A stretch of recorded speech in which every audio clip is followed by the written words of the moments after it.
Gandang balita naman sa Gilas, Pilipinas, sisimulan na ang naturalization ni Benny Boatwright. Coach Tim Cone, kinoconsider na palitan o mas isimplify ang kanyang triangle offense. Bigo nga ang ating national team na makakakuha ng panalo sa kakatapos lang na second window. Nagawaan nating makadikit sa New Zealand by 3 points pero tinambakan naman tayo sa ating second game kontra sa powerhouse team na Australia.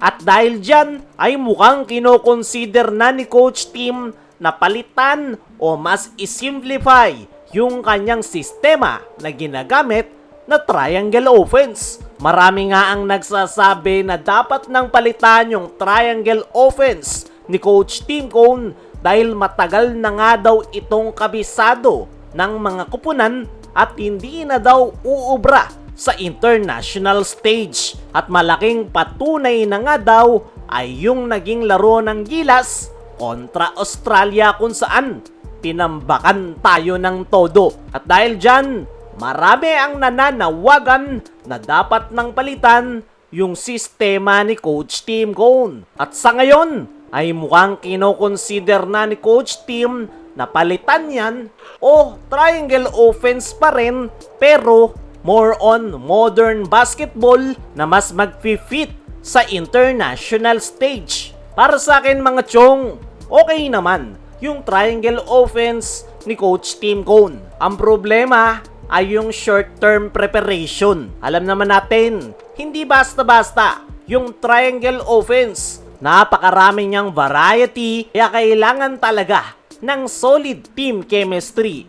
Ang problema sa Gilas, Pilipinas ay minsan lang silang magsama-sama. Minsan ay sobrang late pang i-release kaya yung nagiging resulta ay 10-day preparation lang. Kaya naman, hindi talaga papasok yung triangle offense ni Coach Tim na nangangailangan ng more practice, mas solid na chemistry para mapatakbo ng maayos. Kung same practice pa rin at preparation yung gagawin ng Gilas sa kanilang mga susunod na window, ay mas magandang palitan na talaga yung sistema ni Coach Tim na triangle offense. At tama yung sinasabi ni Coach Tim na mas isimplify yung kanyang sistema, triangle offense pa rin pero may halo ng modern basketball para hindi na sila mahirapan sa kanilang paghahanda. At the same time, hindi rin ganun kabisado ng kanilang makakalabang kupunan yung sistema na kanilang gagamitin. Para sa akin mga chong,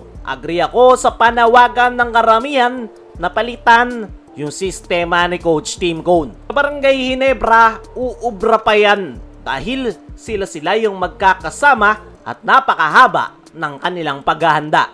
Hindi gaya sa Gilas, Pilipinas na napakaikli lang. Kaya naman panahon na talaga para palitan yung sistema ni Coach Tim at kailangan na nga niya yang simulan ngayon pa lang. Samantala magandang balita naman sa Gilas, Pilipinas, sisimulan na ang naturalization ni Benny Boatwright. Perfect nga yung timing na yan mga chong dahil 2 days after tambakan ng Australia ang ating national team ay inanunsyo na nga ng Senado na sisimulan na yung hearing sa naturalization ni Benny Boatwright. At ayon nga sa spin.ph, kaninang 1:30 PM nagsimula yung naturalization na itong si Benny Boatwright. At isang magandang sign yan para sa Gilas, Pilipinas dahil nalalapit na nga yung pagre-retiro ni Justin Brownlee. Kaya naman, tamang-tama lang yung timing dahil sinimulan na yung naturalization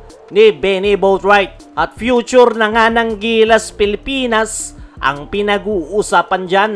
Alam naman natin etong si Benny Boatwright ay mayroong height, agile big, kayang sumabay sa loob ng painted area at mayroon ding outside shooting. Ang problema nga lang dito kay Benny Boatwright ay kakagaling lang nito sa isang matinding injury. Sana lang ay hindi naapektuhan yung kanyang performance dahil siya nga yung kailangan ng Gilas, Pilipinas sa mga susunod na taon dahil siya yung papalit kay Justin Brownlee. Sana ay wala nang maging problema sa naturalization netong si Benny Boatwright para habang maaga ay makasama na agad ito sa mga magiging paghahanda ng Gilas Pilipinas para agad na makuha ang sistema ni Coach Tim Cone. Kaya mga chong, ano ang masasabi nyo na sinimulan na ang naturalization ni Benny Boatwright?